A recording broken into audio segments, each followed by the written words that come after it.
You start out with no money, no credentials, and no one backing you up. Nothing but a hope and a dream. Well, that's what our guest is going to share with us, the story of her journey.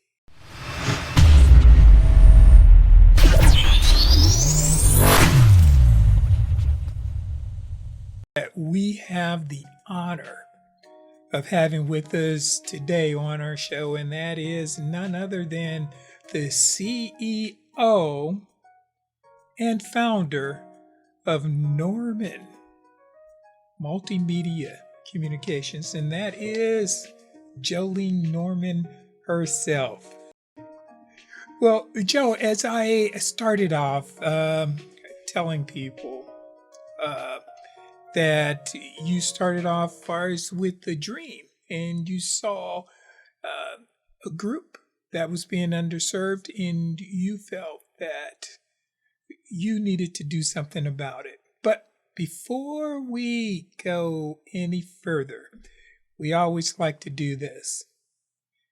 Tell us, who is Joleen Norman? Oh my goodness, great. Thank you for having me. Thank you. Who is Joleen Norman? Joleen Norman is just was a daughter to Josie and Willie and I'm a wife and I'm a mother and that's who Jolene is. I'm a sister and try to just keep things flowing, being happy and living my best dream. Guess that's who I am. Okay.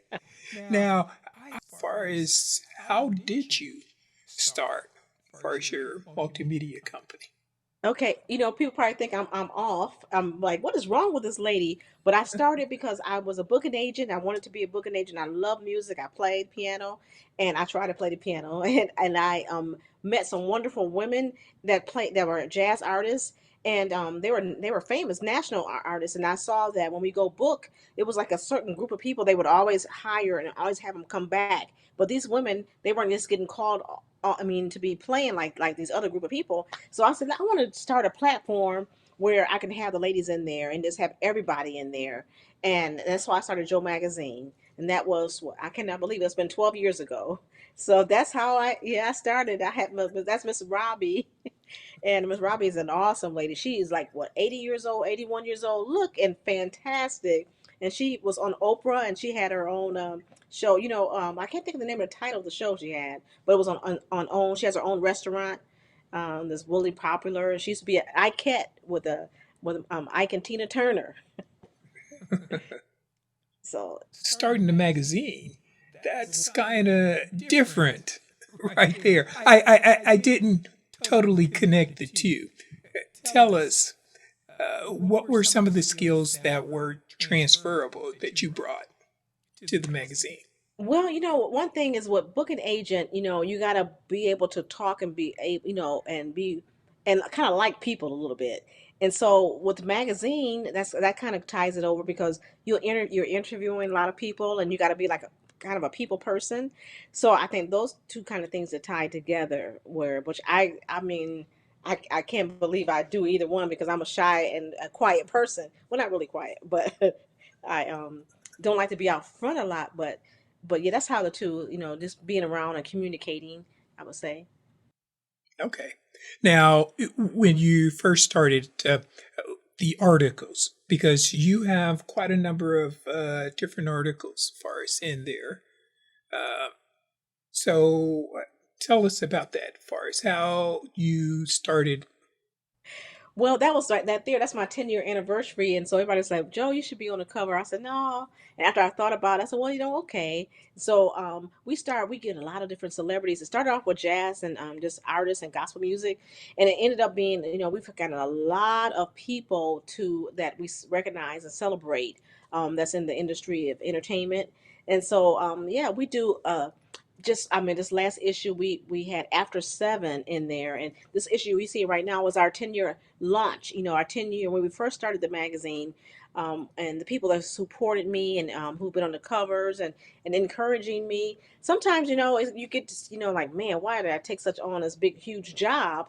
But once you are starting to do it, it's a love that I enjoy it. I love it. And then people encourage you, and that kind of keeps me going when I interview someone like Kalita Smith, and she plays a lot of different things, and you probably remember for her from the Bernie Mac show, and she was so encouraging. I interviewed just a number of people through the years, and it's exciting. I've enjoyed everything of it.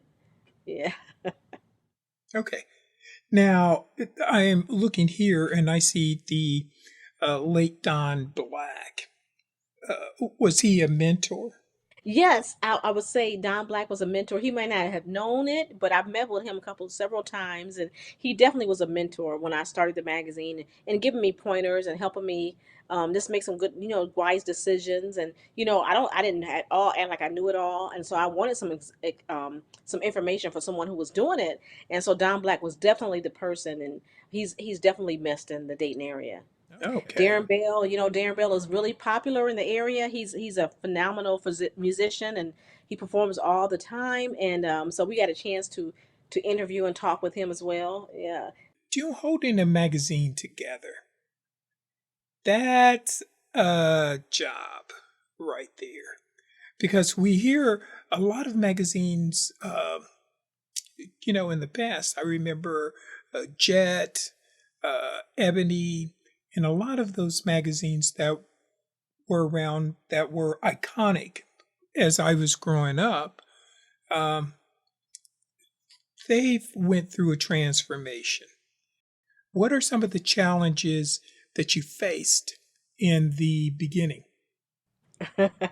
Greg, you know what? Just making me think back. So it was a lot of challenges, but I had to say then I was, but now I'm not scared of challenges like I used to be. I know it's going to make me stronger and be better, but it was so many. One of always is money is a big challenge, and so we still struggle with that, but we overcame, and we just try to be creative with the way we do it. We do bi-monthly, the magazine bi-monthly.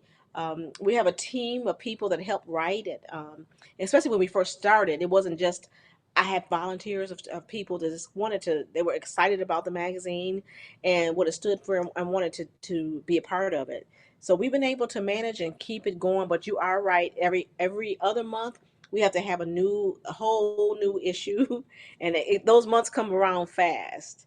But it's been exciting, and we've been able to um, keep pushing forward and keep getting new clients, new advertisers, new people to interview. So it's been pretty good. Now, you may have somebody that's out there and they're saying, hey, they're looking at you and they're saying, I can do that. Starting a magazine, it's not tough at all. What was there ever a moment that you doubted yourself?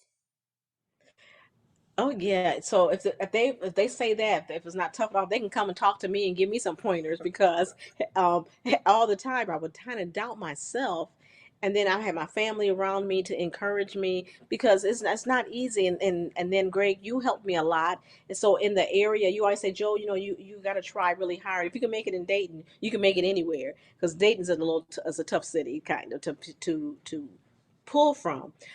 But I would just say keep for me, I just have to have stick to itiveness and just continue to keep hitting the grind and not giving up. So that was my thing, just not giving up. I mean, I keep saying it's gonna get better. Just don't give up. And then I seated with getting people to help me and work with me on the TV show. So I figured that might add to the magazine, and so that's how we became a multimedia. So we did the magazine and the TV. People ask, "Are you gonna start the radio too?" No. So I'm stopping right there, right with the magazine and TV. Maybe we might get into some film or something else with my son, but right now it's just the two. Okay, so it's a family affair also. Yes. Uh huh. Okay. Yeah. And how important is that for us to have family backing you? Oh, it's so important because when you try to do something like this, it's busy. So I'm not home a whole lot. And so my family support me because, I can't be at home. I waited till my kids were older to do all this. I used to drag them around when they were younger to different plays and things I was working on. But it's important because you work together. They can help you with different things, and it becomes a more. I mean, I just want to succeed and become more of a legacy and leaving something for my family. For my grandkids and my grandkids' kids. To keep on. Just leave something for them, and so they can be entrepreneurs and be able to work for a family business. And that's something that's fascinating that you just mentioned that, and that is legacy. Because there's so many stories, and I recall listening to my grandmother, and she was telling the story of her upbringing, and that was one of the things that families did, as far as in that era when she was coming up, and that was they worked closer together because that was the workforce. So eh, that's something that we somehow we've kind of drifted away from right there. But I think that I was talking to someone else and they were saying if you're chasing the money, then you may be missing something. Because I'm not saying anything against money because it's a way of measuring far as where you are. But I think it's not as large in the scheme of things than it is far as legacy, because money is something that can be spent, can be lost, but a legacy continues on, and it's like a ripple effect. It just continues to affect lives. And it could be either good or it could be bad. But that is something that you pointed out, and that's legacy. And we hope to do a series far as on exploring that right there a lot more. But we're going to transition and go back to you were talking about the television show. But before we dive into that, let's go ahead and take a look at your sizzle reel. Okay? Okay. And here it goes.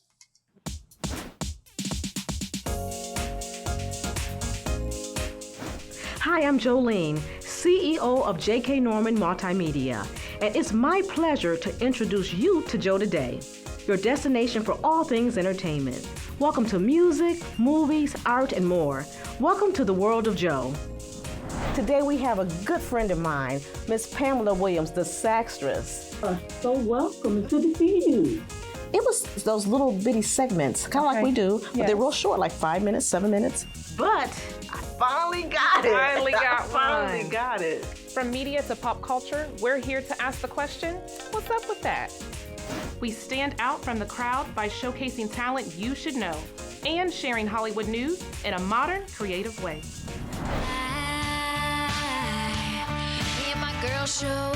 Because creativity is a marvelous thing, especially when we are talking about TV producer and screenwriter Shonda Lynn Rhimes. So are you getting ready for the holidays? You know I'm excited. Fall is my favorite. Thanksgiving's coming up. The Christmas Queen herself is putting on a holiday special this year to debut her new song, Fall in Love at Christmas.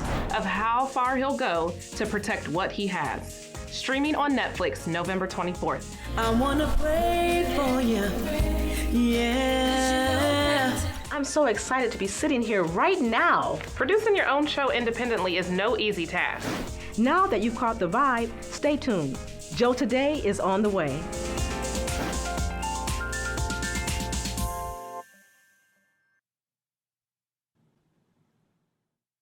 And there we are. I'm excited, but I've been following also far as on YouTube, so I've been checking it out on YouTube. But for those who are looking for your show, where are you airing at? Okay, so you can catch Joe today on the Dayton CW channel, and we're going to be coming on next weekend, the 16th and 17th. Right now, it's flowing every other weekend, and we're on Saturday at 11 a.m. and Sunday at 11 a.m. So you can catch that on Dayton CW. And then you know what? If you have a Roku and you don't have Dayton's channels, but you can go to Roku and go to Soul Vision TV, and we're right there on Roku. Joe today. Okay. Hmm. So, Joe, what would you tell a younger version of yourself if you could go back in time? You know, if I would tell them to follow their heart, their dreams, and not listen to other people around you. Some good. What my pastor would say: eat the fish and spit out the bones. So you would listen to some people that has your best interests, but you just got to follow your heart, because that's what's going to mess you up, really, to me, is you just listen to all the different people telling you shouldn't do it, you can't do it, and then that'll make you may not want to do it. But I would say just kind of follow your heart, have some good people around you, not too many that's in your corner, and just keep plugging at it. Like I said, stick to itiveness is a thing. And then don't give up, just keep on, and just have some positive people in your corner, and then everything will work out. And that's what I believe in. Because after you have so many people that's in your ear saying, I don't know if that's for you, I don't know if you can do it, after so long, if you have that negativeness in you, then you might not want to do anything. So get out the box, step out the box, and just go for whatever you're deciding to do. I think you should be able to try, and just try and go for it, because you'll be happy more more or less at the end, if you tried and then not try at all. Not everyone who says, hey, that's great and going along and is really good, because sometimes it's good to hear that little bit of negativity right there, because it's kind of like part of the yin and yang. Because that way right there, you'll hear that. You don't want everyone to always agree with you. You really want to know sometimes what needs to be improved upon.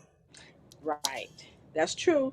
That's true. I would say though that listen to the ones that you know can have something good to say, and then bad.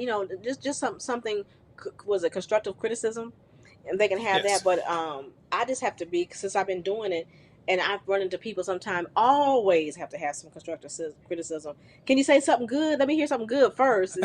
Sometimes, then I'll take it. But yeah, that's just my thing. For me, is just to have to keep plugging Okay. at it. And you're right. You want something. You want people to tell you what maybe not would work better for you, or just some good different ideas. So yeah, I don't. I agree with you on that. Hmm. And it's like what you said. That is what your pastor told you, and that Uh-huh. is chew on the meat and spit out the Uh-huh. bones. And that's so true right there, because you do have people who are buzzkills and they'll constantly tell you everything, everything. But there's an old philosophy, and that is that when you come up with a problem, it's easy to talk about, hey, this doesn't work. Right. But the challenge is to come up with a solution. Okay, how That's can it be improved upon right there? uh-huh. That's Uh-huh. that's so true. And you know what? I've noticed that I've been that way for some years now. So I'm not afraid of no, because I hear so many no's all the time. So I'm ready for it. I'm ready for a challenge. Somebody tell me no, I'm like, oh no. Let me figure out which way I can do. Because I Okay. think a no has probably inspired me to keep on pushing more, because you can't let that stop you. If you say no, it was the lady who owned TV1. We did an article on her, and I haven't had a chance to meet her yet, but I would love to. She's like a mentor. She doesn't even know it for me, but when I Okay. watch her, she applied for a business loan 32 times. That's a lot of times to apply for something. And she didn't give up, and she kept going for it and going for it. Look at her now. She owns TV1. But yeah, so she's an inspiration for me to not quit. hmm And this is amazing time right now, also. And that is, in the past, you used to have to be a multi or mega millionaire in order for us to get content together. Just for example, even doing this podcast right here to do this, it used to be thousands and thousands of dollars. Hmm. But the playing field has opened up, and even though while it's opened up, it's a sea of stuff. Not everything out there is good Right. right there. So with that being said, why did you choose your format? Or because there's the tabloidish type of content Hmm. that would definitely bring in more viewers or consumers. I call it consumers because we're in a consumption phase in history right now. So again, why did you choose your particular format or genre? Yeah, again, from when I was a booking agent, and I saw that they were not picking, and they were the ladies that were phenomenal musicians. I'm telling you, the one was in my sizzle reels, Pamela Williams. She's a saxophone player, and at that time, some years ago, she was like number three in the whole country. She was very, very good. She was out on a lot of different things, but you would think that she would be outperforming at some of these festivals when they have the the jazz festivals all over, but it was hard. And some of the other, Althea Renee, she's a flute player. Gail Johnson, she's a piano player. And then they started Jazz and Pink. And so, before that, Jazz and Pink, I was trying to book the ladies. And I just couldn't believe, they would have the same group of people that they would have most of the time. And that's why I wanted to have a platform, which I love to write, and I've written one book before years ago called Smile Again, and I had a musical for it. And so I said, let me try the magazine, and that's how we started it. And then after we started it, Greg, I got started getting a lot of actors and different publicists start reaching out to me, and they were all African American, and they wanted to have their artists who they were representing in the magazine. And so I started getting more and more different people that's in the magazine, because they have tons of magazines out there, but like the bigger ones, the larger magazines, sometimes you don't see us on the magazine covers. And so I got a lot of time offers to be on, have some of their clients on the cover. I don't know if you've seen the After Seven. I sent you the After Seven, and that was one of our more recent covers, this within the last month. And so Okay. I was just excited. We've been getting so many different people, different advertisements. So it's been exciting. Yes, Skip Ross on WRCX, that's right here in Dayton's black-owned radio TV station. We're going to have him on the show. As I bet people probably don't even know that's in Dayton. So it's Uh-huh. been really, really good. Interviewing a different, meeting so many different cool people. No, I had Tiffany Haddish, the actress. I remember interviewing her. She was on set just before she got so huge, so well known. Okay. And she was just getting ready to do the movie with Queen Latifah. I think it was Girls Trip when I interviewed her. And they're just so down to earth and so kind and so encouraging, I would say. So you had mentioned that one of your mentors was the owner, and I believe her name is Mrs. Miss Hughes. Hughes, yes, Miss Hughes. Yeah. I said she hmm she doesn't know it, but that I'm a mentor. I studied her, but want to meet her one Uh-huh. day. But Okay. yeah, because she has the TV stations and that she owns, and she had the radio station, and just watching her career, and how she and her son started it. And my son works with me a whole lot, with the magazine and the TV show, and he's in the film. He does a lot. So now he's got grown up, and he help his mama, on certain Okay. things. But so that's why I really watch it and look and see and watch Miss Hughes, Oprah Winfrey. Of course I watch her and see how she did the own network, and all those things inspire me. So while I'm still here, and while the Lord has blessed me with some health, I still have some energy. I want to keep going for it, Greg. Okay. Well, I really appreciate that you're taking the time for us to come on the program and to share your journey for us with our listeners, our viewers. And for more information, where can they contact you at? Your contact information. If you want to reach out to me, you can go to joemagazineonline.com. That's J-O magazineonline.com. You can reach us at shopjoemag.com. And there's an email. Also, you always can just catch me at joe@joemagazineonline.com. That's my email to reach out, and we'll be glad to catch us on the Dayton CW channel. And you can go to the guide, and it'll tell you when we're coming on. So we're excited about our season 5, and we've had some cool guests on. So just reach out and try to follow us. We would really appreciate it. Okay. Well, again, we really appreciate that. And what would you give, if any suggestions? I don't like to use the word advice, because that's kind of like telling somebody to do something. But what suggestions would you give some entrepreneur or some female communicator out there who's looking to take on this journey? Yeah, I would just say suggest to just follow your heart, your dreams, and what you want to do. Have a good group of people around you that's going to be encouraging to you, and just go for it, and keep that stick to itiveness, because that's what's going to take you a long way. Don't start and stop and start and stop. Try to keep somebody with you that's going to encourage you and support you. Okay. Well, with that said, this has been great. I enjoyed it. Thank you, Greg. Thank you for asking me. This has been fun. I love it. Okay, and we look forward to having you back sometime in the future. Yeah. Well, that's going to wrap it up for this episode of Living the Dream. We want to thank our guest for sharing with us her story.